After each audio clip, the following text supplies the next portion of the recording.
유튜브를 보다가 우연히 김성애님의 주식백과에서 게임 검열 관련된 동영상을 보고 나서 한국에서는 왜 이렇게 성에 대해 죄의식을 느끼게 만드는 걸까 라는 생각을 하게 되었습니다. 성상품화에 대한 죄의식을 갖게 하고 부정적인 프레임을 왜 만드는 걸까 라는 생각을 하게 되었습니다. 한국에서 있던 성에 대한 보수적인 유교 사상이 성에 대한 기독교적 가치관과 맞아 떨어지게 되면서 한국에 있는 이 성 보수성이 남아있게 된 게 아닌가 하는 생각을 하게 되었습니다. 그래서 관련된 논문이나 자료들을 찾아본 내용들을 근거로 특히 한국의 기독교가 왜 이렇게 성욕을 죄악시하는지 살펴봤습니다. 종교가 있는 분들은 불편할 수 있는 내용을 담고 있기 때문에 종교가 있는 사람들은 뒤로 가기를 눌러주시기 바랍니다.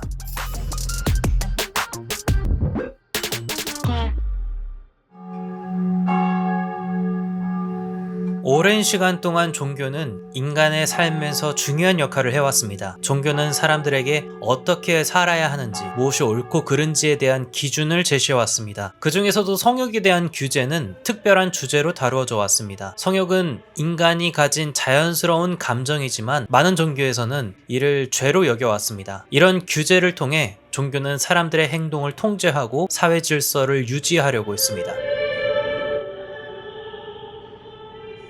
이 성욕을 왜 죄로 여겼을까요? 옛날 사람들은 성욕이 인간을 타락시킬 수 있다고 믿었기 때문입니다. 성욕이 통제되지 않으면 사회에 혼란을 가져올 수 있다고 생각했죠. 그래서 종교는 성욕을 억제하고 통제하려고 했습니다. 성욕을 죄로 규정함으로써 사람들이 자신을 더 잘 통제하고 순수한 삶을 살 수 있도록 돕고자 했습니다. 성경에서도 성욕에 대한 가르침이 나옵니다. 기독교에서는 성욕이 인간의 원죄와 연관되어 있다고 가르칩니다. 성욕이 인간을 죄로 이끌 수 있기 때문에 이를 절제하고 통제하는 것이 중요하다고 강조합니다. 결혼 안에서만 성욕이 허용되며 그 외의 성적 행위는 죄로 간주합니다. 이를 인간의 영혼을 지키기 위한 아주 중요한 규제로 여겨져 왔습니다.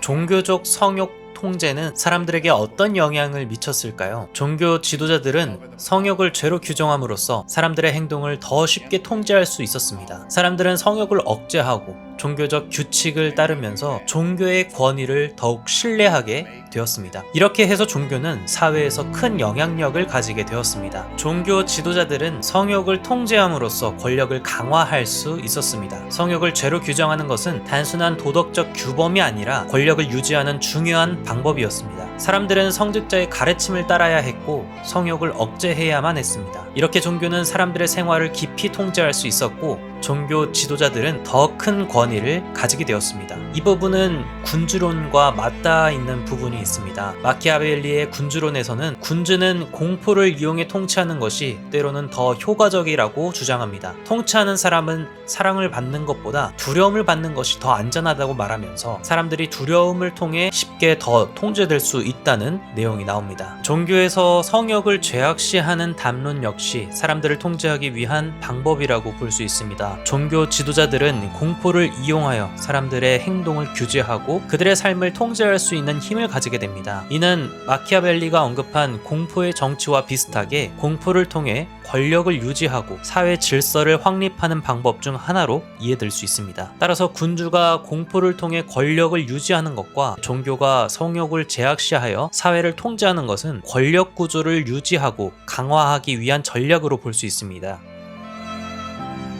현재 한국 사회에서 성에 대한 보수적인 입장이 강화되고 있는 배경에는 기독교를 포함한 다른 종교들의 영향력이 크게 작용하고 있습니다. 이들 종교단체는 성을 죄악시하는 강한 입장을 가지고 있고 이러한 관점은 그들의 신념 체계에서 아주 중요한 역할을 합니다. 한국에서 종교단체들, 특히 기독교 단체들이 이 성을 죄악시하는 입장을 고수하며 이에 따라 다양한 문화 행사와 이벤트에 반대해온 사례들은 여러 번 있었습니다. 이들은 자신들의 도덕적 기준을 사회에 반영하려는 의도로 때때로 강력한 반대 운동을 펼치면서 정치적 영향력을 행사하기도 합니다.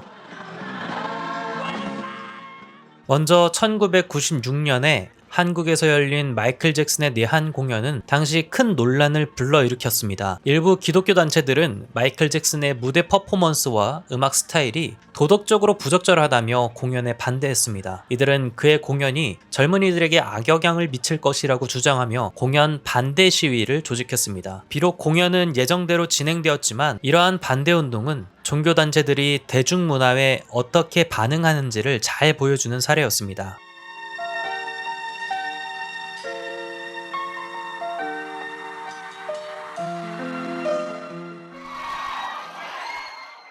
또한 2012년 레이디 가가의 내한 공연 역시 비슷한 이유로 기독교 단체들이 반대에 부딪혔습니다. 레이디 가가는 성적 자유와 성소수자들을 지지하는 메시지를 음악과 퍼포먼스를 통해 강력하게 전달하는 아티스트로 유명했습니다. 그때 한창 본 디스웨이가 나올 때여서 노래의 내용이 이성애자이든 동성애자이든 어떤 존재이든 태어난 그대로 자신을 사랑하라는 내용을 담고 있었는데, 이에 일부 기독교 단체들은 그녀의 공연이 도덕적 타락을 조장한다고 하면서 강하게 반대해왔습니다. 그들은 그녀의 공연이 한국 사회에 부정적인 영향을 미칠 것이라고 주장하면서 공연 취소를 요구하는 운동을 벌였습니다. 이 역시 공연이 예정대로 진행되긴 했지만 종교 단체들이 성과 관련된 문화 행사에 얼마나 민감하게 반응하는지를 보여주는 또 다른 예입니다.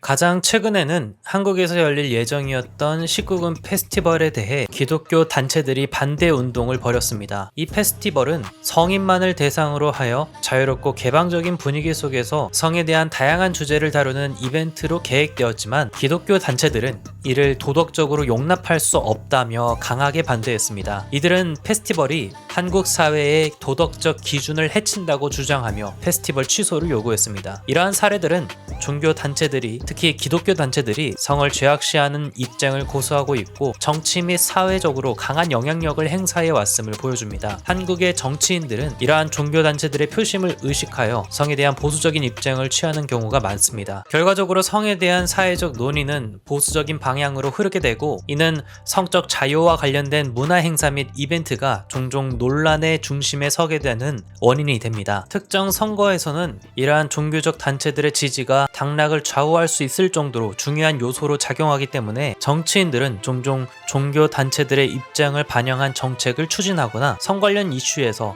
보수적인 태도를 유지하게 됩니다. 이러한 현상은 한국 사회에서 성과 관련된 법적 및 사회적 논의가 종종 보수적인 방향으로 흐르게 만드는 원인이 됩니다. 결국 이 성을 죄악시하는 종교 단체들의 입장은 정치권에 강한 영향을 미치고 있고, 정치인들은 이러한 입장을 수용하거나 최소한 반대하지 않음으로써 종교 단체들의 지지를 확보하려고 합니다. 이로 인해 성에 대한 보수적인 입장이 한국 사회에 계속 지속되고 있고, 이는 정치와 종교가 어떻게 상호작용하는지를 보여주는 사례입니다. 한국에서는 기독교가 사회적, 문화적으로 강한 영향력을 행사하고 있어 이로 인해 기독교에 대한 건전한 비판이 이루어지기 어려운 상황이 종종 발생합니다. 특히 이 성과 관련된 이슈에서 기독교적 관점이 성역화되어 있어서 이러한 논의에 대한 비판이나 다른 시각이 충분히 고려되기가 어렵습니다. 이러한 상황에서 다양한 의견이 자유롭게 표현될 수 있는 건강한 토론장이 형성되기 어렵게 만드는 요인으로 작용할 수 있습니다. 궁극적으로 한국 사회가 성과 관련된 이슈에 대해 보다 개방적이고 다양성을 존중하는 사회로 나아가려면 모든 구성원이 참여할 수 있는 건전한 논의의 장이 마련되어야 하고, 이를 통해 사회적 통합을 이루어 나가는 노력이 필요할 것입니다. 네, 오늘은 여기까지입니다. 새로운 뉴스들 그리고 새로운 이슈들을 계속 보고 싶다면